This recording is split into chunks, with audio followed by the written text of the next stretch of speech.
Hello friends, मैं हूं Mohammad Javed. English with Javed YouTube channel में मैं आप सबका स्वागत करता हूं। आज हम टेंसेस के बारे में पढ़ेंगे। इससे पहले की वीडियो के अंदर मैंने एक छोटी सी कहानी शेयर की थी। उस शेयर करने का मकसद ये था कि हमें जो 12 टेंसेस है वो ज़बानी याद हो जाए। ये आज हम प्रेजेंट इंडेफिनिट टेंस के बारे में पढ़ेंगे, जो कि टेंसेस का पहला टेंस है। इसकी एक पहचान है, जैसे कि यहाँ लिखा हुआ है ता है, ती है, ते है। ये पहचान है। जैसे आता है, खाता है, पीता है, सोता है, जागता है, उठता है, बैठता है, खेलता है। मैं आता हूँ, मैं जाता हूँ, मैं खेलता हूँ। वो आता है, वो जाता है, वो आती है, जाती है। इस तरह के ढेर सारे सेंटेंसेस हम रोज़मर्रा की ज़िंदगी के अंदर हमारी डेली टू डेली कन्वर्सेशन में हम यूज़ करते रहते हैं। तो आज हम ऐसे सेंटेंसों को बनाना सीखेंगे कि ये सेंटेंसेस हम कैसे बनाते हैं। जब तक हमको ये सेंटेंस बनाने नहीं आता है तो हम कैसे पहचानेंगे कि ये इनडेफिनेट है। तो इसकी पहचान यही है कि जैसे यहाँ लिखा हुआ है आता है, जाता है, खाता है, पीता है। तो अब हम सेंटेंसेस को बनाएंगे। कैसे बनाया जाता है, चलिए हम शुरू करते हैं।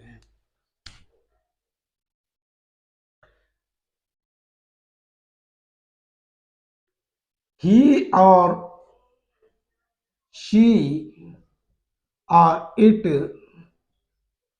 ये 4 सब्जेक्ट के साथ में जो भी वर्ब आएगी उस वर्ब के साथ में यस ईएस का इस्तेमाल किया जाता है। जैसे कि ही प्लेस होता है, ही प्ले नहीं होता। जैसे कि शी गो, गोस होता है, गो नहीं होता। तो ये 4 सब्जेक्ट को हम थर्ड पर्सन सिंगुलर सब्जेक्ट कहते हैं। तो हम जब ये सब्जेक्ट का यूज करते हैं तो इसके साथ जो भी वर्ब आएगी सेंटेंस के एंडिंग के अंदर में ता है, ती है, ते है आता है। तो ऐसे सेंटेंसों को हम जो भी वर्ब इस्तेमाल करते हैं उसके साथ में हम यस और ईएस का इस्तेमाल करते हैं। और हमें मालूम होना चाहिए कि एस कौन से वर्ब के साथ लगता है, ईएस कौन से वर्ब के साथ में लगता है। कुछ वर्ब ऐसे हैं, हम ईएस के बारे में मालूम कर लें। बहुत ज्यादा से ज्यादा 3-4 यानी कि लेटर्स हैं जो आखिर के अंदर आ जाए तो हम वहां ईएस का इस्तेमाल करते हैं, और बाकी सारों के साथ में हम एस का ही इस्तेमाल करते हैं। जैसे कि ओ आ जाए, जैसे कि गो आता है, जैसे कि डू आता है, तो हम क्या करते हैं उसके साथ में ईएस लगा देते हैं। और डबल एस आ जाए, जैसे कि मिस, तो हम यहां पर ईएस लगा देते हैं। और इसी तरह के कुछ और भी 1-2-3 लेटर्स ऐसे हैं जिसके एंडिंग में आता है, तो हम जो है इसका इस्तेमाल करते हैं ईएस का। और बाकी सबके साथ में सिर्फ एस लगाया जाता है, ये हमको मालूम होना चाहिए। जैसे कि अगर आई हो और यू हो और वी हो या दे हो, इन लोगों के साथ, इन 4 सब्जेक्ट के साथ, जैसे कि I play, you eat, we पी गो, इस तरह जो है हम इस्तेमाल करते हैं। यस और ईएस को इस्तेमाल नहीं करते। इन चारों सब्जेक्टों के साथ में एस और ईएस का इस्तेमाल किया जाता है। अब हम सेंटेंसेस की प्रैक्टिस करेंगे। ये अच्छी तरह से आपको याद रहना चाहिए।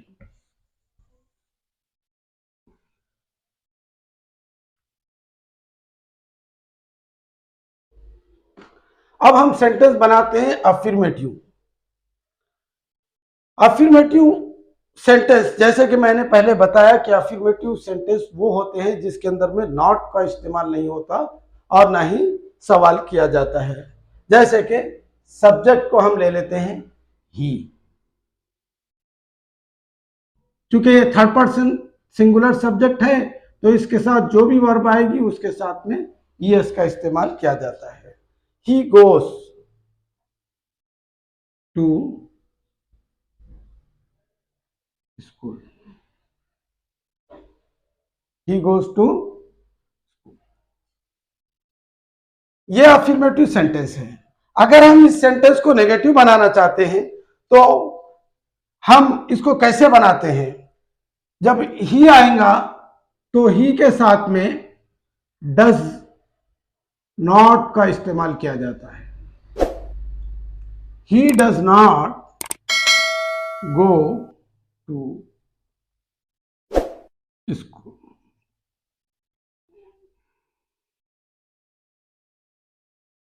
और अगर हम इसको इंटरगेटिव बनाना चाहते हैं, यानी कि सवालिया जुमला बनाना चाहते हैं, तो हम ये डस को पहले ला लेते हैं, जैसे कि does he go to school, डस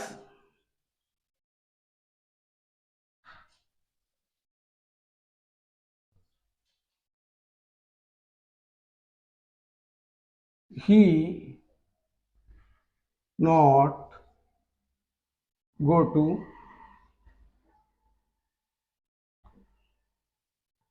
इस तरह अफर्मेटिव, नेगेटिव, नेगेटिव इंटरगेटिव बनाया जाता है।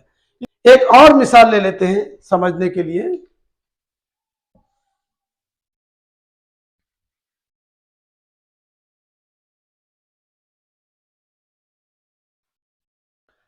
आई प्ले, मैं खेलता हूं। वी प्ले भी हो सकता है, दे प्ले भी हो सकता है, यू प्ले भी हो सकता है।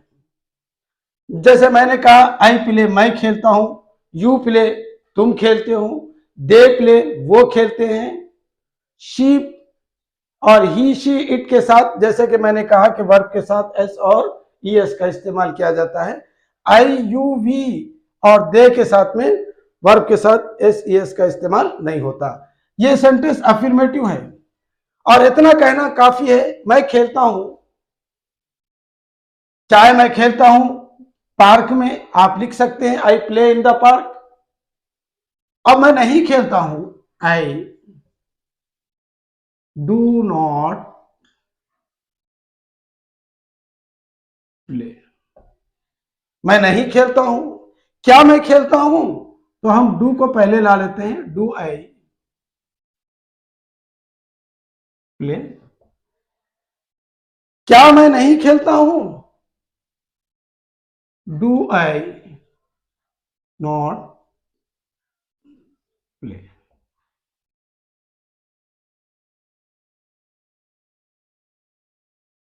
व्हाट डू आई प्ले, अगर आप इसके ऊपर में WH फैमिली अप्लाई करना चाहते हैं तो व्हाट डू आई प्ले। देखो ये सेंटेंस के अंदर और ये सेंटेंस के अंदर में फर्क क्या है? डू आई प्ले, क्या मैं खेलता हूं, इसमें भी क्या लगा हुआ है, लेकिन जब इसके ऊपर व्हाट अप्लाई हो जाता है तो फिर ये क्या का जो लफ्ज है वो सेंटेंस से पहले इस्तेमाल नहीं होता। व्हाट डू आई प्ले, मैं क्या खेलता हूं, मैं क्या खेलता हूं, इस तरह आपको कहना पड़ेगा।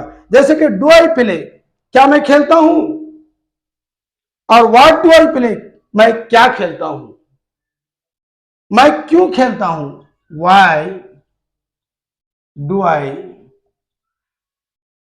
प्ले, मैं कब खेलता हूं, व्हेन डू आई